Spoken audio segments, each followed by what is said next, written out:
June is National Migraine and Headache Awareness Month. And here today is UW Health pain specialist Dr. Abd-Elsayed, who runs the UW Health Pain Clinic with advice on treatment, what you can do at home. There's a lot to cover because this is an issue that affects a lot of people and is very serious. I know, Dr. Al, we often hear, I have a bad headache or I have a migraine. Can you just pinpoint for us what is a migraine and why does it happen?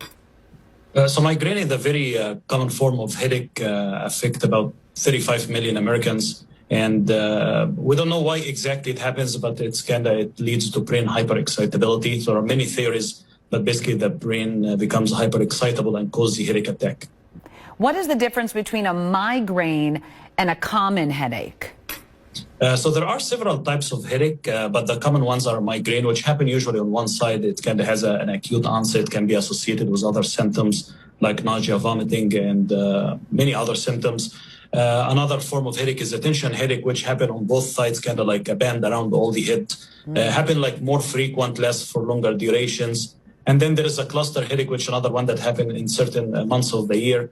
Which basically happen around like cause congestion of the eye and watering of the eye. So these are the main three types of headache, but there are many other headaches. And I know the National Headache Foundation lists migraine as the #2 cause of disability worldwide. Lots of treatments. What's the latest in terms of treating these? So there are like new medications on the research phase and some coming to the market. I'm very proud that we noveled the procedure at UW where we do what's called radiofrequency ablation of certain nerves on the head. And we found fantastic results in treating migraine. And we do it for patients who fail other modalities. So we have very good success with it. So is that a series of visits? Do you have to do it for the rest of your life or you do it for, I'm interested, that's fascinating. Yeah, basically we do diagnostic nerve blocks, like we give numbing medicine, make sure the headache will go away. And then we do basically with radiofrequency ablation where we burn those nerves using certain needles, probes, and technique that we use. And usually the headache will go away for a year or more.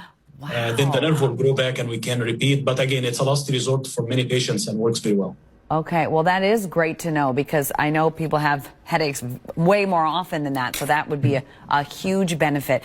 We are out of time. There's so much more that we could talk about, Dr. Al. Thank you. I want to encourage people, if they'd like more information, go to uwhealth.org/pain and then scroll down and you'll find the link to the Pain Management Clinic.